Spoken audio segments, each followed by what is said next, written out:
तो welcome back after the break. Kashif हमारे साथ मौजूद हैं काशिफ सैलून से। आप लोग जानते हैं जितने आप लोगों से मोहब्बत करते हैं और आप लोगों की पुरजोर फरमाइश पे हमने काशिफ के साथ प्लान किया कि हम एक नहीं बल्कि 2 दिन शो करेंगे। एक दिन हम मायूं और मेहंदी की बात करेंगे और दूसरे दिन हम मेन इवेंट की जिसमें बारात है उसके हवाले से बात करेंगे और लाइव मेकअप जैसे कल भी आपके सामने हुआ था तो आज भी काशिफ ऐसे ही हमें गाइड करेंगे। काशिफ एक अच्छा, मेरे जितने भी कभी भी शोज होते हैं ना तो लोग स्पेशली देखते इस वजह से कि मैं सिखाऊंगा तो इतना ज़्यादा इंतज़ार होता है कि कभी जब गैप आ जाता है तो मेरे सोशल मीडिया पर मैसेजेस आ रहे होते हैं कि सर कब आएंगे दोबारा शो के लिए। तो उसमें जो है ऑब्वियसली जो जिस तरह से मैं टेक्निक्स बता रहा होता हूँ, रिवील कर रहा होता हूँ, तो जो लोग दूर हैं जो नहीं आ सकते तो उनके लिए तो काफ़ी अच्छी गाइडलाइन मिल जाती है। पता नहीं दूर दराज से लोग देख रहे होते हैं। बिल्कुल ऐसा ही है। हाँ। अच्छा, आज का मेकअप भी जिस तरह से कल इसी फेस पे मैंने बताया था और जैसे कि आज जो है वेडिंग लुक है और जिस तरह से ओवरऑल पूरा ड्रेस है तो मैं इसी तरह से कुछ कलर्स करूंगा, लेकिन कुछ जो है लैश डिफरेंट होंगी, लैश हैवी होगी, कल थोड़ी सी सॉफ्ट थी। और उसके अलावा जो है आई मेकअप जो है वो गोल्ड में बहुत सारे कलर्स हैं। जैसे मैंने बताया मेरे पास अपने काफ़ी मल्टीपल जैसे शिमर्स हैं, उसके तकरीबन 300 प्लस जो हैं शेड्स हैं इसमें। तो गोल्ड में बहुत एडवांटेज होता है कि कुछ लोग रस्ट में, गोल्ड में, कॉपर में इस तरह के कलर्स पसंद करते हैं वेडिंग के लिए। कुछ लोग जो है स्मोकी टाइप डार्क आइज जो होती हैं वो प्रेफर करते हैं कि रिसेप्शन वाले दिन वो उस तरह की डार्क आइज करवा लेंगे। अच्छा, मुझे बताएं अगर दिन की ब्राइड हो तो आप दिन की ब्राइड को क्या प्रेफर करते हैं कि वो भी अपनी स्मोकी आइज बनवाएं? स्मोकी आइज अगर रिसेप्शन है तब आप करवा सकते हो, कोई मसला नहीं। अदरवाइज आपको गोल्ड के साथ आप आउटर कॉर्नर जो है वो स्मोकी कर सकते हो तो वो खूबसूरत लगता है बहुत ज़्यादा। और अच्छा, वो मुझे याद आ गया, वाकई वो भी एक वो मेकअप होता था ना कि जिसमें पूरी ये वाली जो सॉकेट काली होती थी, ये वाली बिल्कुल ऐसे करके वो अब वो चीज़ें चली गई है। बिल्कुल नहीं, वो क्योंकि बहुत ही एक बॉक्स बना हुआ होता था। जी जी और जी बिल्कुल भी ब्रांडिंग नहीं होती थी, बुरा लग रहा होता था बिल्कुल ऐसे। हाँ, लेकिन अच्छा तो हमें तो वो भी अच्छा ही लग रहा होता था जब ब्राइड ने किया होता था सबने। जी जी जी। आप अगर पुरानी तस्वीरें देखें तो वैसे जो है ब्राइड जो है कहीं ना कहीं एक इनोसेंट लुक भी था, ऐसा नहीं था बिल्कुल। हाँ प्यारी, मुझे तो वो भी बड़ी लगती है। वो अगर पुरानी तस्वीरें पे देख लेना अम्मियों और के आगे से तो वो फिर जो 2 कलर, एक फिरोजी, एक सिल्वर या जो भी हो, एक गोल्डन एक रेड ब्लू कलर, कुछ जगह बहुत बस ओवर सा बहुत ही रेनबो बना हुआ होता था वो। जी जी जी। फिर वो जो आगे वो टिमकड़े क्या कहते हैं उसको, जो आईब्रो के ऊपर लगते हैं, बिल्कुल उसको क्या कहते हैं, मतलब टिमकड़ों से आप लोग समझ गए होंगे। हाँ, सब समझ गए होंगे कि पहले बहुत लगता था। अच्छा, अगेन वही आई शेडो प्राइमर लगाया मैंने और उसको फौरन क्रीज ना हो फिर मैंने जो सेट किया कॉम्पैक्ट पाउडर से। फिर अगेन जो है बिल्कुल बहुत लाइट हैंड के साथ इसको हल्का सा वेट किया मैंने और बिल्कुल इनर कॉर्नर से नहीं बना रहा, मैं आर्च के पास लिफ्ट किया है और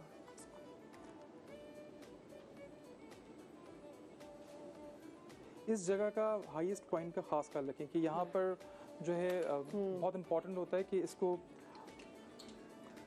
इस एरिया पे देखें। अब जैसे नीचे थोड़ा सा शेड आया हुआ है, जी जी, मैं इसको इसी शेड से आप देखें खत्म कर दूंगा।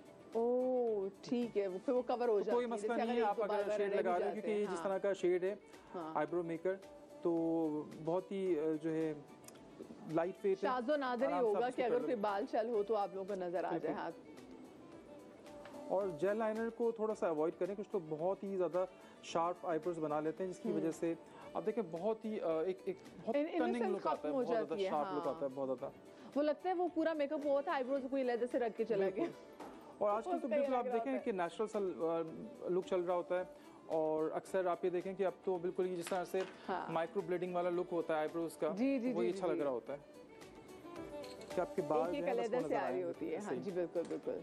अच्छा, palette glimmer garden palette use कर रहा हूँ मैं। ठीक है। ब्राइडल मेकअप के लिए, पार्टी मेकअप के लिए, किसी भी तरह के आप देखें ग्लैमरस मेकअप के लिए सबसे ज़्यादा बेस्ट पैलेट है ये। उसमें कितने कलर्स हैं इसमें? ऑलमोस्ट आई गेस बता दे, रफ आइडिया दे दें। रफ आइडिया काउंट करना पड़ेगा इसको। चलो वो कर लेंगे, बाद में कर लेंगे। ठीक है। कलर्स, लेकिन जितने भी कलर्स हैं इसके, हाँ जी। वो तमाम कलर्स, क्योंकि पूरा मैंने डिज़ाइन किया है इसको, और वो तमाम चीज़ें जो बेसिकली ब्यूटिशियंस के लिए, मेकअप आर्टिस्ट के लिए, आजकल आपको पता है हर किसी को अवेयरनेस आ गई है, तो वो तमाम चीज़ें जिससे आप बहुत ड्रामेटिक मेकअप कर सकते हैं, ग्लैमरस छोटी मेकअप कर छोटी सकते हैं, पैलेट लेने Arabic की makeup बजाय कर एक सकते हैं एक बड़ी इसमें पैलेट आप उसको रख लें, हाँ सब चीज़ें हो जाएंगी। हाँ। अच्छा, ये थोड़ा सा शार्प गोल्ड है ये वाला।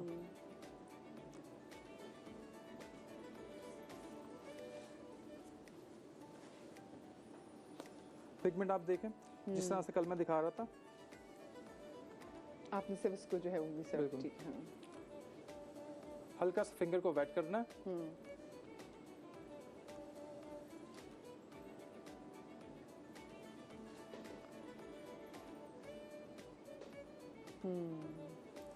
अच्छा अपर साइड पे आप ये देखें, थंब पे कुछ भी नहीं है मेरे। अच्छा, जितनी अच्छी मुझे लगता है ब्लेंडिंग आपकी फिंगर टिप से होती है और किसी चीज़ से हो नहीं बिल्कुल। सकती, इतनी अच्छी लग रही होती है। अच्छा, ये सबसे बेसिक होता है, तो ये इम्पॉर्टेंट होता है कि हम बिल्कुल इस तरह से बना के बिल्कुल प्रॉपर एक शेप दे दें, और इसके बाद जितने भी फिर हमें ब्रश से आउटर कॉर्नर्स बनाने हैं, हमें इनर कॉर्नर बनाना है, हमें सॉकेट पे कलर्स लगाने हैं, हमें कुछ ट्रांजिशन कलर्स लगाने हैं, तो वो सारी चीज़ें आराम से हो जाती हैं। अब ये जैसे आप देखें आइस कलर, पहला शेड है, दूसरा शेड, और दोनों को मैंने ब्लेंड किया है इसके साथ। इसके अलावा इनर कॉर्नर पर आइस कलर सामने देखो। अच्छा, ये भी टेक्निक है कि इनर कॉर्नर में आपने कहाँ लगाना है। ये देखिए। इनर कॉर्नर से अक्सर लोगों का ना ये जो कलर है इधर आया होता है, वो बहुत बुरा लग रहा होता है। आप ये देखिए, ये मैंने लगाया, इसके बाद हल्का सा इसको फिंगर से इसको पूरा ब्लेंड कर दिया। ये भी आई एम श्योर लोगों को समझ आ रही होगी कि अपने वैसे भी मेकअप के लिए जब आपने इनर कॉर्नर्स में लगाना होता है ये हाइलाइटर, तो आपको पता होगा ये आपने लगाना किधर है। इन आंख से नीचे नहीं आना, आंख छोटी हो बड़ी हो कोई भी साइज हो काशिफ, ये इधर ऐसे ही लगेगा, ये इतना ही लगेगा। ठीक है। इसका बेसिक पर्पस ये है कि जिस तरह से मैंने हाइलाइटर किया है, फिर ये शेड लगाया है इसको, तो अब आगे जो है, क्योंकि ये शेड अब मुझे इन तीनों को ब्लेंड करना है, तो सबसे अच्छा एडवांटेज ये होता है कि ये इसी की मैचिंग का कलर है, और ये पूरा, क्योंकि आगे हम बहुत ज़्यादा लाइटर कलर्स भी नहीं लगा सकते और कोई डार्कर कलर्स नहीं लगा सकते। अब ये देखें कि आंखें जो है ना डिस्टेंस भी लगे और खुली भी लगे, बिल्कुल ठीक है, ठीक है। हम देखें, क्योंकि कभी कभी ऐसा भी होता है कि हमारी दोनों आंखों के दरमियान जो गैप होता है वो थोड़ा सा कम होता है, तो अगर वहाँ पे भी कुछ चीज़ अप्लाई कर दे तो ऐसा लगता है कि जुड़ गई है। Eyeshadow base. अच्छा, इसके बाद आईशैडो बेस लगा रहा हूँ मैं। अच्छा, पहले आपने भी कलर लगा लिए थे, फिर आपने आईशैडो बेस दोबारा उस पे लगा रहे हैं, ओके।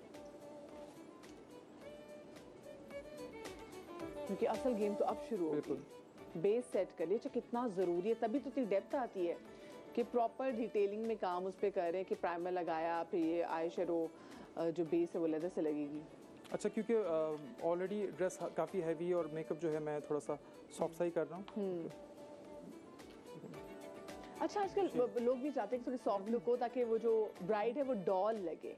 बिल्कुल। कई ब्राइड्स का होता है कि ठीक है वो मॉडल लगे, तो यूजुअली वलीमे पे लोग ये ज़्यादा ख्वाहिश का इजहार करते हैं कि जब मैं मॉडल बना दे। अच्छा, ये गैलेक्सी गार्डन का शेड है, ये बहुत खूबसूरत सा, अभी देखें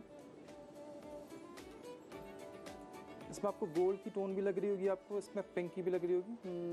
ये बिल्कुल बिल्कुल लश्कारे मार रहे हैं ये तो, मल्टी क्रोम्स है, अभी देखें बिल्कुल पिंक भी कलर आ रहा है इसमें। तो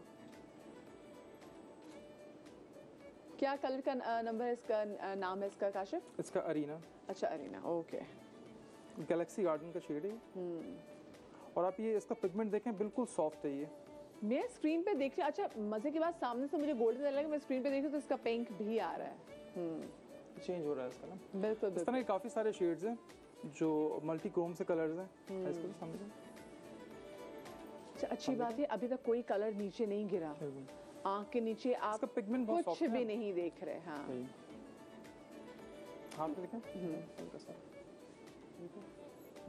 ये देखिए सॉफ्ट। ये मैं चाहूंगी जरा ये इसको करें, और बिल्कुल ये देखिए। हाँ, कौन से कैमरा पकड़ा है? ये बहुत ज़्यादा अगर मोटा होता है, शिमर होता है, तो वो अगर आईज छोटी हैं तो क्रीज में अगर वो फॉल आउट होता है, तो वो फिर आप देखें डेफिनेटली लैशेस के ऊपर गिरता है, और लैशेस जो है बिल्कुल जो है शिमर की वजह से बहुत डिस्टर्ब कर रही होती है, लाइट रिफ्लेक्ट कर रही होती है।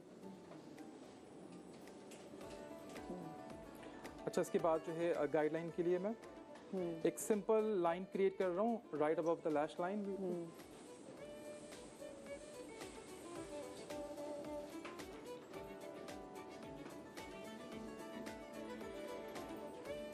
इसमें कितनी हेल्प मिल जाती है? अगर लड़कियों को मैं अक्सर खुद देख रही होती हूँ, और अक्सर जो छोटे सैलून्स होते हैं काशिफ, उसमें ना जो आपकी जो लैश लाइन है उससे काफ़ी फासले पे आपकी लैशेस लगी होती हैं, तो ये जो आपने पहले लाइनर लगाया, ये कितनी हेल्प करेगा? ये बहुत ज़्यादा हेल्प करेगा। आप ये देखें कि जहाँ पर ये जो प्लेसमेंट है, पहले ये होता था कि मोस्टली लोग पूरा आई मेकअप करने के बाद उसके बाद जब लैशेस लगाते थे तो आप देखें इन बिटवीन कहीं ना कहीं गैप रह जाता है, वो फिर फिल नहीं होता क्योंकि ग्लू लग गया है। अगर हम निकाल रहे हैं फिर वो खराब हो जाता है। अब आप ये देखें मैंने गाइडलाइन कर ली है और यहाँ पर जो है इसी प्लेस पर मैं लैशेस लगाऊंगा। ठीक है, लैशेस लगाने के बाद जैसे मुझे मेरा अपना जो सिग्नेचर लाइनर है तो मैं वो लगाऊंगा। तो लाइनर यानी मैं बाद में लगाऊंगा, लेकिन ये जो मैंने क्रिएट की है ये बेसिकली लैशेस के लिए की है। अच्छा, अगर मुझे बताएं कि कुछ लोगों की जैसे ड्रूपी आईज होती हैं, तो क्या उन पे सॉकेट ज़्यादा बनाने की ज़रूरत होती है ताकि आँख प्रॉपर से खुल सके और उसको ये नज़र आ सके? अगर आइज़ बहुत ज़्यादा ड्रूपी है तो फिर हमें आउटर कॉर्नर्स वगैरह हमें बनाने पड़ते हैं। और सबसे ज़्यादा इम्पोर्टेंट ये होता है कि लैशेस, क्योंकि लैशेस पे तो बहुत एडवांटेज है। और लैशेस से अगर जैसे आप देखें कि वो जिस तरह की मेरी मोस्टली जो है मिंक लैशेस हैं तो वो ऑलरेडी काफ़ी उसका लिफ्ट बहुत ज़्यादा अच्छा है। अगर ड्रूपी आइज़ है तो कोई मसला नहीं होता, हम उसको क्योंकि इसमें 2-3 लेयर्स होती है, 3D लैशेस होती है, तो अपनी लैशेस जो है आप उसको उसके साथ अपनी लैशेस को कर्ल करके और उसके साथ वो बहुत अच्छी अटैच हो जाती है। अच्छा, ये जो आईलैश ग्लू लगाने की फौरी बात है, मैं आईलैश लगा लीजिए, थोड़ा सा उसको सेकंड देना चाहिए, थोड़ी देर छोड़ना चाहिए इसको ताकि प्रॉपर फिर उसको स्टिक कर सके। क्योंकि जैसे ही हम आईलैशेस एडहेसिव लगाते हैं उसके बाद हम ग्लू लगा रहे होते हैं तो फिर वो आगे पीछे हो रही होती है। ये जरा लैश तो मुझे दिखाएं, जरा मैं अपने कैमरामैन साहब से कहूंगी जरा ये लैश पकड़े। जो कल की लैश थी वो बिल्कुल डिफरेंट थी, कल की थी नेचुरल थी और आज की ये ओहो हो, ये कल ये थी नेचुरल थी। हाँ, इसमें दोनों दिखा भी देती हूँ कि दोनों में कितना जो है वो फर्क है। ये देखें जनाब, ये थी कल वाली, ये थी कल जो लगी थी, और इसको आप वैसे भी अपने इवेंट्स वगैरह में लगा सकते हैं। और उसके बाद जो ये वाली लैश है वो लगेगी आज, और ये यूजुअली लगती है जब मेन इवेंट्स होते हैं। अच्छा, लैशेस लगाने से पहले मस्कारा लगाया मैंने, और इसका खास ख्याल रखें कि लैशेस लगाने के बाद जो है वो मस्कारा नहीं लगाएं। ये लीजिए, लैशेस जो है कल जो लगाई थी मैंने वो जैस्मिन नेचुरल, ये बहुत ज़्यादा हॉट सेलिंग मेरी लैशेस है। अच्छा, मुझे बताइए अगर खरीदनी हो तो कहाँ से खरीदें? ये हमें काशी से यहाँ जाना पड़ेगा या ऑनलाइन हम इसको आराम से खरीद सकते हैं? ऑनलाइन भी मिल जाएगा, अदरवाइज जो है मेरे तारिक रोड पे आउटलेट है वहाँ पे ले सकते हैं, तारिक रोड पे शॉप है वहाँ से ले सकते हैं, और बाकी लाहौर में मिल जाएगा। ऑनलाइन तो ऑब्वियसली मिल जाता है, ये मिंक हमें आराम से मिल जाएगी। है जैस्मिन नेचुरल, ठीक है। जो लगा रहा हूँ ये रोज़ा है, इसको ये देख लें भाई, लैश का लगाना स्पेसिफिकली वो ख़वातीन है जो कि हमें दूर दराज के इलाकों से भी देख रही हैं, और हम उनको वहाँ पे हम ज़्यादा देखते हैं कि बिल्कुल में अक्सर लैश ऐसी लगी होती है कि बिल्कुल अंदर लगा देते हैं, इधर यहाँ से शुरू करते हैं। काशिफ, आप ये लोग यहाँ से लैश लगाते हैं इधर से, बहुत बुरी लग रही होती है, वो उससे आइज जो है ना, वैसे आप देखें दोनों आइज पे फिर डिफरेंस लग रहा होता है। चले हम रुक जा, मुझे एक छोटी सी ब्रेक लेनी है, ब्रेक के बाद वापस आते तो मेकअप को यहीं से कंटिन्यू करेंगे, कहीं मजा आएगा।